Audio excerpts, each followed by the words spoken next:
Ray-Pec community, welcome to another edition of Staff Spotlight. Today we have the blessing of being met here by Andrea Becker. Andrea is a 10-year veteran of this school district, currently teaches in our Viper program at the middle school level. Andrea, welcome to the show. Thank you. Yeah. I'm so glad to be here. Tell me a little about yourself, because I know you've been with us for 10 years, but I also know that maybe you were around before that. So tell me about you and who you are and what brings you back here to Ray-Pec. Well, I am a Ray-Pec grad. I graduated in 2007, and it's a lot of fun because a lot of teachers that I had are actually still here. And so I see them, sometimes they give me a little trouble when I'm like, oh, remember when you had me? Like, oh, no, no, no. But it's so great to be able to work with some of these amazing educators and come back and be part of that. And so it was just never a question. I just wanted to, when I taught, I came back to where was home, and this was home. And so. Outstanding. Who are some of the teachers that you remember from the past that really made an indelible imprint on your life and maybe had a chosen career field in education? Yeah, so a few of them are Todd Schnocky. Okay. I was in the theater program, and obviously he was our teacher of the year this last year. So I know he's made a huge impact with a lot of people, and he was definitely part of it. And our choir program, Mr. Rue was actually here during part of the time. I didn't have him, but I was familiar with working with him and some of the other students. And so, and there's also Mr. Harrington is at the middle school, and I know I had him. And there's a bunch of other ones where I'm like, oh, do you remember you had me? I know Mrs. Brewer is at the middle school, and she is the librarian, and she had me in her English class many years ago. So there's quite a few of them. So I hate to not mention them all, but there's a lot of them. So I don't want to take forever mentioning them. So, and this district has changed a lot over time. You know, Absolutely. We're larger, more growth. But one of the things that we changed last year because of the pandemic, and that you were a pioneer in, is the Viper program. Absolutely. So tell me about what you do with the Viper program, some of the classes you teach, and how that's working so far. Yeah, well, I started last year, and I'll admit at first I was a little nervous about it. I wasn't sure quite what to expect, because obviously it was a completely different way of teaching than I had ever taught before. Right. We had, limited experience with virtual before in the spring, but it was nothing like what we experienced last year. And as I got into it, it really is kind of one of those things where it was a niche that I found that I just really felt like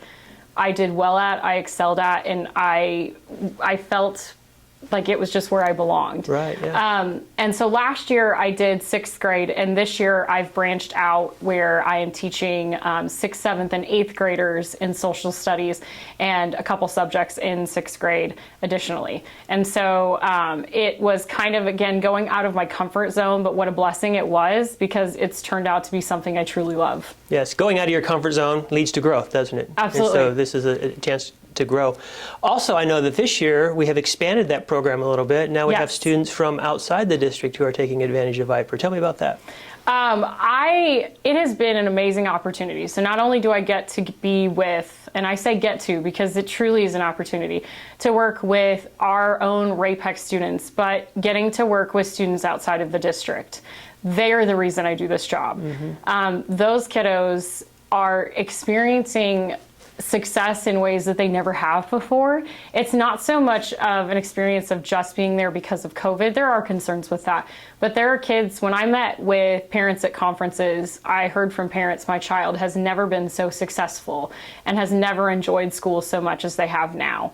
And I see their faces light up, and I see the joy and the success that they're experiencing. And that is what fills my bucket. Yeah. That is what gives me the joy and that why in my job. Yeah, let's talk about that why for a little bit, because I know a couple weeks ago I was in your classroom.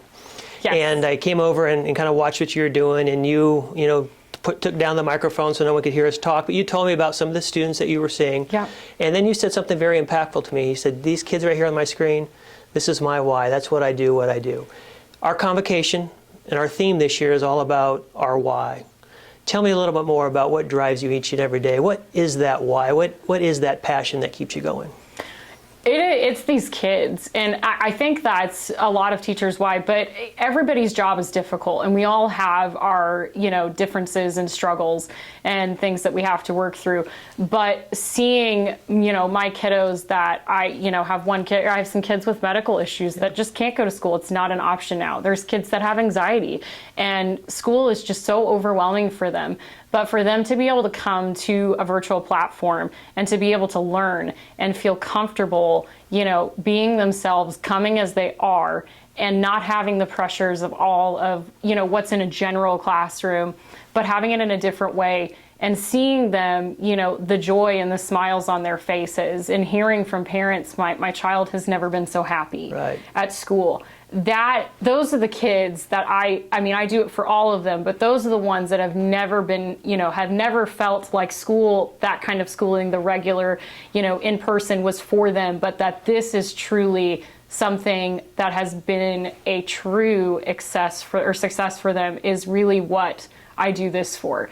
Their parents are like, I never want this to go away, because it's not a fight to get my kiddo to go to school. They're happy. They love coming to meets. They look forward to meeting with you, and you've made an impact. And that is really important to hear, even as a virtual teacher, because sometimes you wonder what your impact is on kids, because you're at a distance. You don't, even though you don't see them, face to face where you can reach out and touch them, I do connect with them. I do care about their pets. I do care about all the personal things. And we have those conversations. It just looks different, but that's why I do it. That's awesome. I think one of the things when I left your classroom that day, that was my big aha moment, is that we had so many students represented on that screen that had a variety of other needs other than I don't want to go to school because of COVID, or I can't go to school because of COVID. There are, in fact, more than half of the students on the screen had other stories that led them to that virtual environment. Yeah, and they all have their stories. And myself and anybody I've worked with, we've made it our goal to figure out what their story is, where they've came from, why they're there. And, is it just they prefer virtual learning, which it's for some kids and it's not for others. But for some kids, this is vital for them to be able to come to school and to feel as if they can do something and do it well and experience good social, positive relationships in a different way. And that is what just gives me the butterflies, where you feel so overwhelmed with joy that they are truly happy. Yeah. I also know this is our third school year in dealing with some aspect of the pandemic. And so as teachers, as educators, as leaders, our lives have been kind of turned upside down over the past 3 years. I also know you have a full nest at home, trying to balance everything. What are some of your strategies then to keep, the proverbial porcupines in the air without getting stung, at the same time making sense of where we're at and where we're headed? I just have to keep in mind what my goal is, what I'm here for, what I'm doing. And sometimes, you try to work as much ahead as you can to keep on top of things. Sometimes you have to just focus on the present. You just have to be there for those kiddos and what you're doing at the moment, and do as much as you can to get to where you need to go. It's just keeping that goal of why you do it, of what drives you, what keeps you going. Who are you doing this for? Who is this impacting? Because I know, after especially talking with these parents, we are their lifeline of a good educational experience. And so keeping that's why I have to be, I have to be good at what I do, and I have to do it for them, even when it's hard. Right. We said this in our convocation. I know it sounds somewhat cliche, but it's true. That why can sustain us through some of the valleys that we will be experiencing together as a system, as a school district. So I'm glad you're solid on your why, and those kids are better for it too, trust me. Yep. Thank you for being here. Absolutely. Thanks for having me. Yep. Ray-Pec community, that was Andrea Becker, one of our outstanding Viper teachers. We'll be back in a couple weeks with another special guest. Until then, keep smiling. Have a great day.